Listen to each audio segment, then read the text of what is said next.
निवडणुकीच्या काळामध्ये सुद्धा महाराष्ट्राचे कर्तव्यगार उपमुख्यमंत्री आणि राष्ट्रवादी अजित पवार पक्षाचे सर्व जे कॅप्टन म्हटले जाते त्यांचे अचानक झालेले एक्झिट सर्वांच्याच मनाला धक्का लावून गेले आणि सर्व महाराष्ट्र हळहळ व्यक्त करत असतानाच ही प्रचाराची रणनीती मनामध्ये दुःख घेऊन राष्ट्रवादीची धुरा खांद्यावरती देऊन आणि घड्याळाची टिकटिक सुरू ठेवण्यासाठी नावेद मुश्रीफ साहेब धडपडत आहेत, प्रयत्न करत आहेत, जनतेशी संवाद साधत आहेत. त्याच निमित्तानं आपण संवाद साधतो. दादा, दादांच्या विषयी खऱ्या अर्थानं आज महाराष्ट्राचं फार मोठं नुकसान झालेलं आहे. विजनरी असणारा नेता आणि वादाचा पक्का अशी ओळख अखंड महाराष्ट्रात दादांची होती आणि एक बहुजनांचं आधारवड आणि आमच्यासारख्या तरुणांचा आशास्थान हे आदरणीय दादा होते.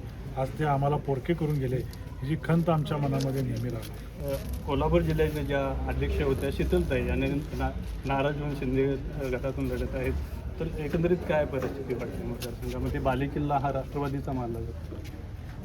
नाही, निवडणुकीत तर विजय हा शोभा काकींचा या ठिकाणी झालेलाच आहे.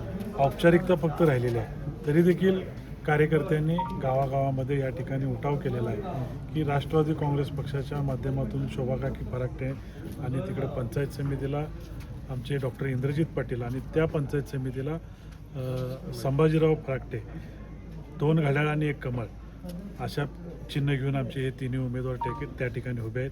आणि आता तुम्ही बघितलं असं वाळवेमध्ये भूषणदादा पाटील असतील, भरतदादा पाटील असतील, हिने आम्हाला या ठिकाणी हातीचं बळ दिलेलं आहे.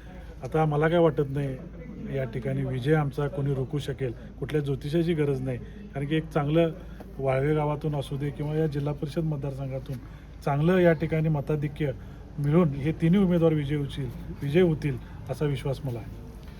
एकंदरीत अजितदादा पवार यांची एक्झिट झाल्यानंतर राष्ट्रवादीची महत्त्वाची धुरा जी पश्चिम महाराष्ट्राचे मंत्री हसन मुश्रीफ यांच्या खांद्यावरती आहे.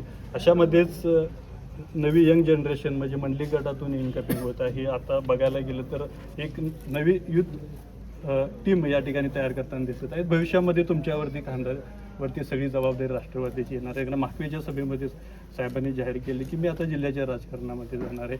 अशामध्ये ही मोड बांधत येईल. आगामी अशा पद्धतीचे राजकीय भूमिका या ठिकाणी असणार आहे आणि भविष्यामध्ये राष्ट्रवादीची जे धुरा आहे घड्याळाची टिकटिक जनतेपर्यंत तुम्हाला पोहोचणार नाही. भविष्य आता मी काही सांगू शकत नाही, मी काही ज्योतिषी नाही.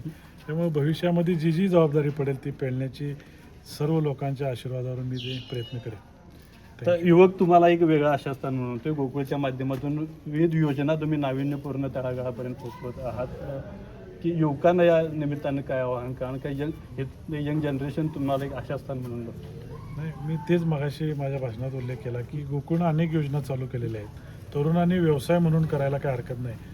मी मडिलग्याला बुधरगड तालुक्यातील मडिलग्याला गेलो होतो. तिथे एक तरुण ॲक्सिस बँकेत मॅनेजर होता, त्याचं नाव मला आठवत नाही. त्यानं बँकेची राजीनामा देऊन तो स्वतः 40 म्हशी आणला. त्यानं जातीवंत मुरा म्हशी हरियाणाला जाऊन आणला आणि आज तो, तिची मिसेस, तिचे आई वडील सगळी गोट्यात राबतात आणि महिन्याला 2.5 लाख रुपये त्याला त्या दूध व्यवसायातून त्याला त्या ठिकाणी महिन्याला 2.5 लाख रुपये मिळतात. 50,000 रुपयाची नोकरीचा राजीनामा दिला त्यानं आणि आज तो दुधाचा व्यवसाय करतोय. तरुणांनी म्हणून असा आदर्श घेणं गरजेचं आहे आणि या दुधाचा व्यवसाय म्हणून करणं गरजेचं आहे, तरच तरुण हा सक्सेस होऊ शकेल. तरुणांना मी हीच विनंती करतो की खरोखर आपल्या स्वतःच्या पायावर उभं राहायचं असेल तर अशा व्यवसायातून, दुधाच्या व्यवसायातून किंवा शेतीच्या व्यवसायातून त्यांनी पुढं आलं पाहिजे आणि केलं पाहिजे. त्यासाठी गोकुळ मदत करेल त्यांना. निश्चितच एक आयडियल आयकॉन म्हणून युथ पिढी नावेद मुश्रीफ यांच्याकडे बघते. महाराष्ट्रातील ताज्या घडामोडी पाहण्यासाठी लाईव्ह 24 तास न्यूज चॅनलला सबस्क्राईब करा आणि बेल आयकॉनवर क्लिक करा.